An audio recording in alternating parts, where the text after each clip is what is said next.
Okay, let's unpack this. You see Michael B. Jordan today, right? An absolute force in Hollywood Creed, Black Panther, Fruitvale Station. He feels like a star who was always destined for this. But the journey, well, based on everything we've looked at, it wasn't quite the straight shot you might imagine. Absolutely not.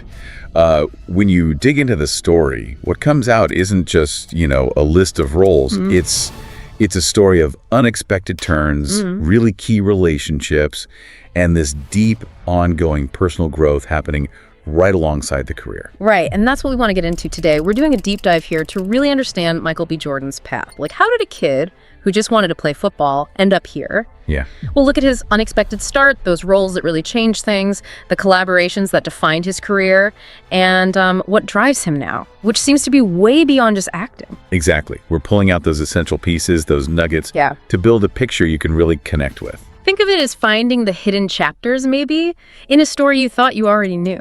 Perfect way to put it. Revealing the layers beneath that star image. Okay, perfect. So, let's start at the beginning then, setting the stage. Michael Bakari Jordan, born in Santa Ana, California, but really grew up in Newark, New Jersey, with his parents, Michael A. and Donna Jordan, and his siblings. And it seems pretty clear his childhood focus was just worlds away from acting. Oh, completely. He was a big sports guy, like really passionate about football, dreaming about playing professionally. Acting wasn't even on the radar. So how did that switch happen? It sounds like a bit of serendipity, maybe? Yeah. And his mother, Donna's influence. Yeah, sounds like it. She was a guidance counselor, and she believed in exposing her kids to, well, everything. Sports, arts, you name it. Okay. And the story goes, a family friend suggested he try modeling.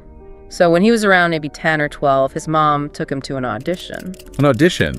For what initially? It might have been print ads first, like for toys, R Us, models, those kinds of places. And then that led to commercials. But he wasn't instantly hooked, was he? I read he said acting wasn't really his passion at first. He was kind of just a kid doing it. Exactly. But once he started landing these small roles, it was like a door opened. A whole new world, even if he didn't exactly stride through it with this, burning desire initially. That really highlights something interesting, doesn't it? About how success happens. It's not always this grand plan. Right. Sometimes it's just saying yes to something unexpected that someone else puts in front of you. Makes you wonder about the power of just that first step, even if it feels small or accidental. Totally. And that accidental step, well, it quickly built into something pretty significant, especially in TV. His first small parts were in the late 90s. Little things on Cosby, an appearance on The Sopranos in 99. Right, I remember that Sopranos bit. But his first major break on TV, that seems to be around 2001, maybe 2002. He joined the cast of the NBC soap opera, All My Children. Ah, okay. All My Children. Yeah, became a regular. Played Reggie Porter Montgomery for, I think, 3 years. Now, here's where it gets really interesting and kind of powerful context. That role, Reggie, Chadwick Boseman played it originally. That's right. And he left because he had concerns about the character being a racial stereotype. Yeah, he voiced those concerns. And after he left and Jordan took over, the role was actually revised. It's something Jordan himself has credited Boseman for, paving the way for that change. Wow, that says a lot about the challenges back then and maybe the quiet advocacy happening. Definitely adds a layer. And building on that, Jordan kept landing solid TV roles through the early 2000s. Vince Howard in Friday Night Lights, people loved him in that. Oh yeah, Friday Night Lights, great role. And shows like The Assistants. So these parts, they definitely helped build his reputation. But film was really where he was going to make his big mark. And that leap, it feels like it really started with two specific roles. The first one, ironically maybe, still on TV, but huge impact. Wallace in season 1 of The Wire, HBO, 2002. Yeah, Wallace. He was only 15. Yeah. Playing this, really tragic young drug dealer. And his performance got incredible reviews, right? Absolutely critically acclaimed. Yeah. It really put him on the map, showed this maturity way beyond his years. And apparently he drew on his own experiences growing up in Newark to bring that authenticity to Wallace. The death of Wallace. I mean, if you watch season 1, it was just brutal. So affecting, an emotional peak for the whole season. Yeah, and for Jordan himself, getting killed off was apparently devastating at the time. You can imagine. He's just 15, big role. But he's reflected on it since. Said that, yeah, it hurt in the moment, but The Wire, it ultimately paved the way for his career. How so? Well, casting directors, producers, they loved The Wire. So they saw his work, and he said they showed him a lot of love on future projects because of it. So it was this really difficult experience that kind of counterintuitively taught him so much about acting, about impact. It turned what felt like a setback into a launch pad. Absolutely. Which brings us right to the next major turning point. The role that was truly game-changing for his film career. Fruitvale Station. Fruitvale Station, 2013. Directed by Ryan Coogler, his first lead film role. Yeah, and this was huge. After years building himself up on TV, this was the breakthrough on the big screen. It's based on the true story of Oscar Grant. And his performance, just universally praised, heart-wrenching, powerful, showed incredible range. Totally. He's called that role transformative. Said it, quote, changed everything for him. It wasn't just another job. It felt like a statement. Reminded him why he does this. And crucially, like you mentioned, Fruitvale Station wasn't just a breakout role in itself. No, it was the beginning. The start of that really powerful, defining collaboration with Ryan Coogler. That partnership with Coogler, it's such a central thread in his whole rise, isn't it? It really is. It continued right after Fruitvale Station with the Creed series. Started in 2015. Taking on the Rocky legacy. Huge shoes to fill. He plays Adonis Creed, Apollo's son. And Creed just landed so well. Widespread acclaim. Jordan's performance was constantly highlighted, described as, electrifying, raw, vulnerable, but also fierce. Showcasing both that physical strength and the emotional depth. Exactly. And he's talked about the trust he has in Coogler. See, Coogler knows exactly how to push him as an actor to get those kinds of performances out of him. And push he did. Creed was a big commercial hit, got Jordan a Golden Globe nomination. It really cemented him as a leading man. And then he came back for Creed second in 2018. And then he stepped behind the camera himself, making his directorial debut with Creed third in 2023. Which was also really successful. And now Creed the fourth is apparently in development. That franchise has become his own in a way. It really has. And what's fascinating, digging into the background, is the sheer physical dedication that went into becoming Adonis Creed. Oh yeah, the training stories are legendary. Totally. Rigorous training with actual boxers for over a year, intense workouts, strict diet. Strict is putting it mildly. I saw details like 6 meals a day, lean protein, veggies, grains, supplements. Right. But the detail everyone loves. The cheat day. The cheat day. His trainer apparently allowed him one a week, and his go-to, Philly cheesesteaks. Gotta have something to look forward to. Absolutely. And the workouts were this blend of athletic conditioning for the boxing realism plus bodybuilding fundamentals for the look. Yeah. A complete physical transformation. Okay, so Fruitvale, Creed. Then their third massive collaboration. Black Panther, 2018, the cultural phenomenon. And Jordan plays the antagonist, Erik Killmonger. But not just a simple villain. No, and that was very intentional on his part. He's talked about wanting the audience to understand where Killmonger was coming from, his perspective, his motivations, even if you totally disagreed with his methods. And that approach really resonated. Hugely. Yeah. Black Panther was massive, over $1.3 billion worldwide, and so many critics and viewers felt Jordan's layered portrayal really elevated the whole film. Yeah, he brought such complexity to Killmonger, earned award nominations for it, SAG award. Deservedly so. He even reprised the role briefly in Wakanda Forever. And that Coogler collaboration keeps going. Recently, there was news about a horror film, Sinners. Yeah, directed by Coogler again. Jordan playing twin brothers in the 1930s Jim Crow South, dealing with supernatural stuff. Wow. It's clear that partnership is just fundamental. It lets him explore all these different roles and genres. So as his acting career just exploded like this, his ambitions clearly started expanding too, way beyond just being in front of the camera. Definitely. He wasn't content to just be the star.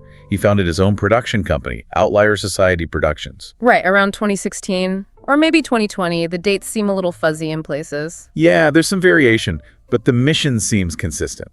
And he described it as just a natural next step. He wanted more creative control, wanted to be involved in telling stories that weren't, one-dimensional, whether he was acting in them or producing them. And Outlier Society has this real focus on diversity and inclusion, right? Clear. Lifting up underrepresented voices. Very much so. Creed third was one of theirs. And they're developing a TV show based on that big fantasy novel, Fourth Wing. And he put his money where his mouth is, so to speak. Back in 2018, he announced his company would use inclusion writers on all projects. Which is a big deal. For anyone listening who doesn't know, inclusion writers are basically clauses in contracts allowing actors or creators to demand diversity in the cast and crew.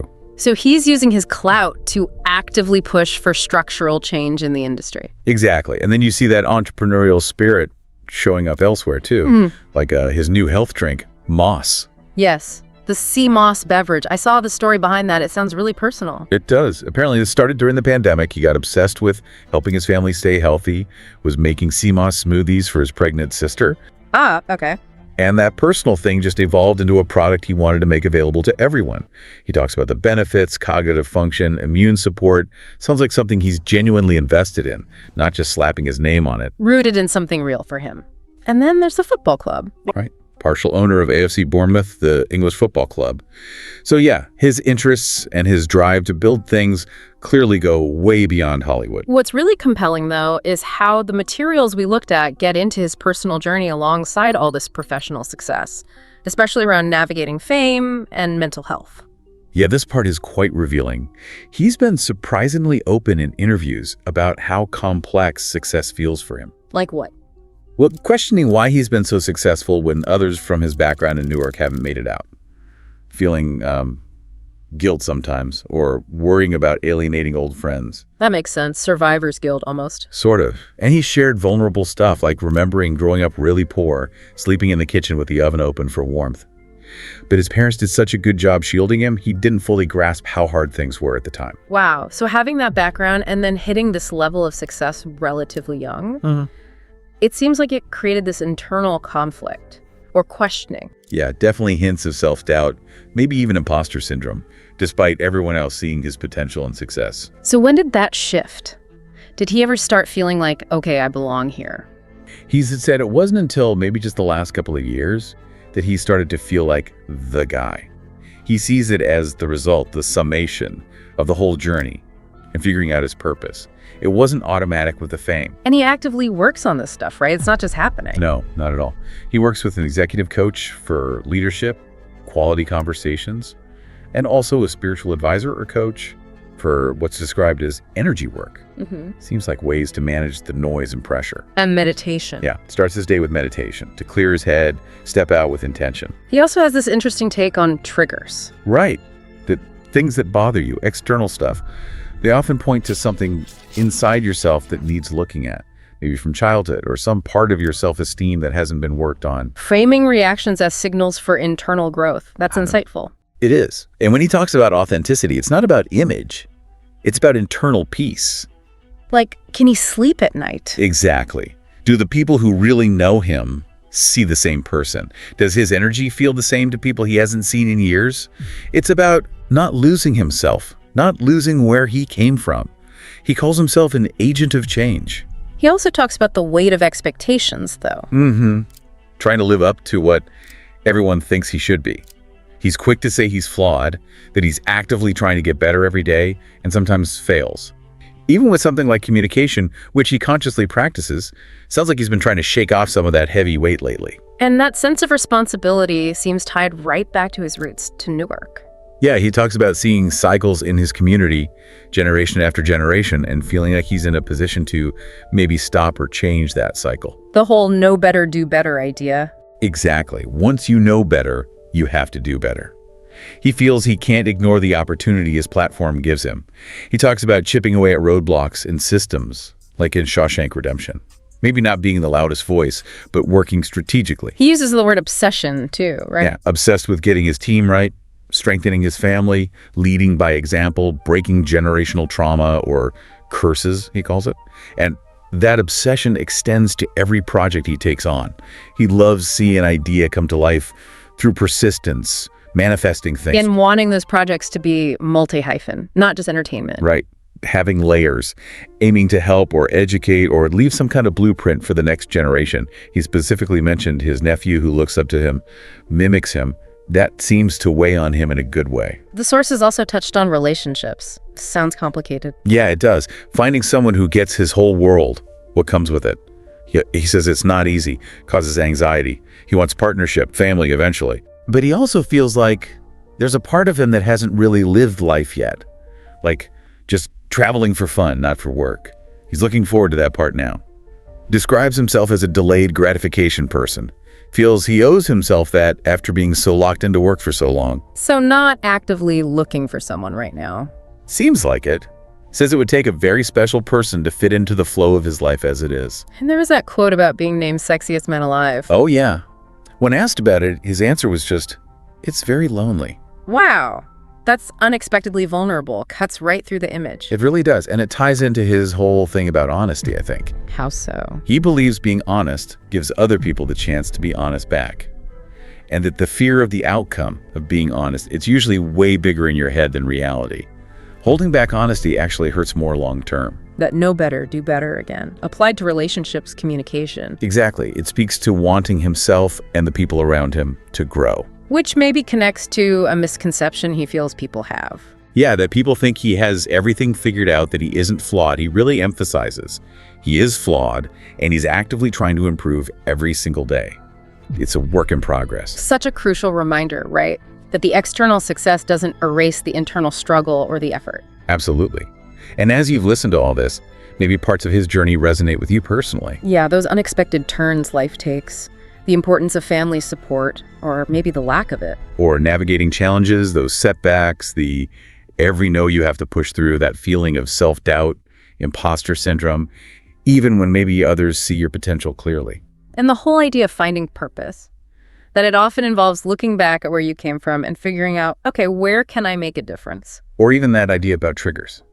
Thinking about what gets under your skin, what bothers you externally. Could it actually be pointing to something inside you that needs attention or growth? His story is just a really powerful example of this huge professional achievement that's fueled, but also complicated, by a really deep, ongoing personal journey. So, wrapping up this deep dive. Yeah. We've traced this incredible path. From a kid in Newark dreaming of football, In these almost accidental auditions. to foundational TV roles like The Wire, The huge film breakthrough with Fruitvale Station. which catapulted him into superstardom with Creed and Black Panther. Leading him to become this major force, not just acting, but producing, advocating for change, being an entrepreneur. And the threads running through it all. That incredible dedication, obviously, the power of key relationships, especially Ryan Coogler. Perseverance. Just sheer perseverance. And this deep, very visible drive for self-improvement and for making an impact that goes beyond the movie screen.